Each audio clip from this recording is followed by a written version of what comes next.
Bismillahirrahmanirrahim. Alhamdulillahi wassalatu wassalamu ala rasulillah amma ba'd.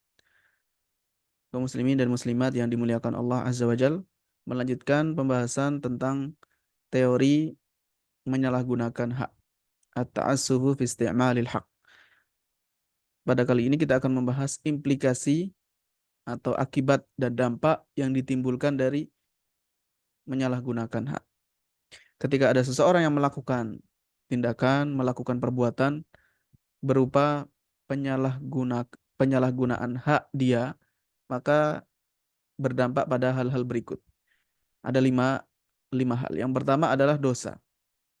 Dan ini bisa dikatakan sebagai al-jazaul ukhrawi.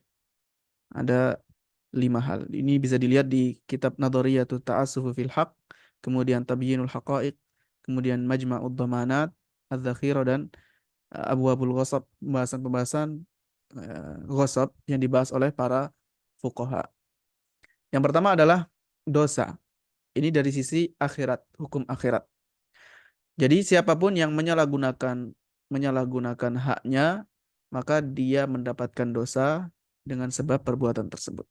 Contohnya, ada ibu yang tidak mau memberikan hak hadona, ya, membimbing atau mendidik anaknya.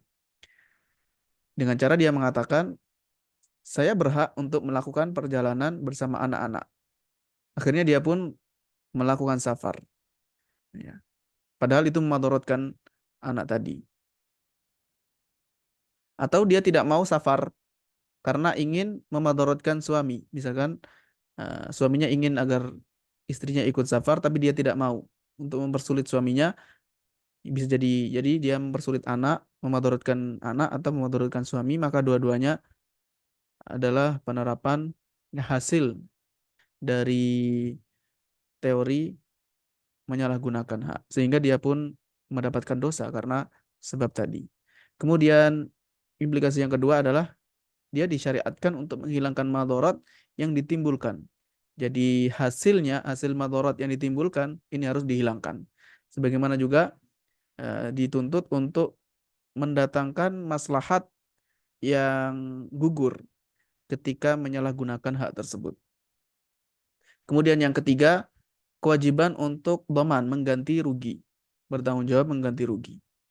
Ini ketika menyalahgunakan hak dalam bentuk menghilangkan maslahat bagi orang lain atau menimbulkan madarat bagi orang lain. Maka dia harus mengganti rugi sesuai sesuai madarat yang dia timbulkan atau sesuai maslahat yang dia hilangkan.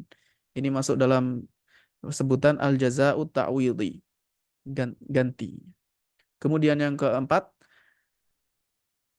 aktivitas, tindakan atau perbuatan yang masuk dalam cakupan menyalahgunakan hak tadi, hukumnya menjadi batal, dibatalkan akadnya. Ya. Yang disebut dengan istilah al-jazaul aini. Misalkan ada seseorang yang melakukan jual beli, yang secara hukum asalnya tidak mengapa. Hak dia menjual, hak dia membeli. Tetapi kalau tujuannya adalah memadaratkan orang lain, maka jual beli tadi bisa dibatalkan. Jadi dikembalikan uang kepada pembeli dan barang kepada penjual. Kemudian yang kelima adalah hukuman, penetapan hukuman at-ta'zir.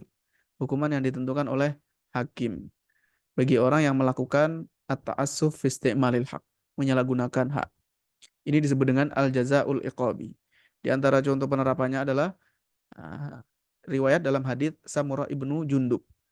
Ini ceritanya beliau memiliki satu pohon kurma yang terletak di kebun seseorang Ansor. Dan kebun seseorang Ansor ini dia tinggal di situ bersama keluarganya. Biasanya dia Samurah ini masuk ke kebunnya dan untuk mendatangi pohon kurma yang satu ini yang dia rawat. Dari sini maka orang Ansor yang memiliki area tersebut, memiliki kebun tersebut terganggu. Dia mendapatkan gangguan gara-gara dia masuk sulit karena keluarganya harus menutup aurat dan seterusnya. Akhirnya orang Ansor tadi mengadu kepada Rasulullah SAW. Rasulullah pun memberikan beberapa alternatif pilihan solusi. Yang pertama diminta untuk menjualnya. Ternyata Samurah nggak mau. Kemudian diminta juga agar menukar. Ditukar dengan pohon kurma lain yang ada di ujung kebun tersebut atau di taman yang lain, di tempat yang lain, dia pun nggak mau juga. Dan diberikan tawaran solusi-solusi yang lain, tetap tidak mau. Akhirnya Rasulullah SAW tidak ada jalan lain. Rasulullah SAW memerintahkan orang Ansor ini agar mencabut pohon kurma Samurah tadi. Dan ini sebenarnya bentuk ya penyalahgunaan yang tidak diizinkan, ya penyalahgunaan yang tidak diizinkan. Akhirnya disuruh mencabut begitu saja, sebagaimana disebutkan dalam Sunan Abu Dawud. Tentu saja lafadznya tidak demikian, tetapi ini secara makna. Di antara contohnya juga sebagaimana dalam hadis Muhammad ibnu Maslama, bahwa ada seseorang yang butuh, dia memerlukan aliran air, ya pengairan di tanah, tapi harus melewati tanah orang lain. Nah, pemilik tanah ini tidak mau dialiri, sekedar mengalir air saja. Akhirnya Umar bin Khattab pun memaksa ya harus dialirkan di situ, dilewatkan di situ, dan bahkan beliau mengatakan la yamurronna, orang ini harus mengalirkan walaupun ala batnik, walaupun di perut kamu. Maksudnya mau tidak mau, walaupun kamu sampai meninggal pun harus dilakukan, dipaksa. Karena orang tadi telah melakukan tindakan penyalahgunaan hak. Nah, demikian pembahasan seputar implikasi dari, ya, ada 5 poin dari penyalahgunaan hak. Mudah-mudahan bermanfaat. Wassalamualaikum warahmatullahi wabarakatuh.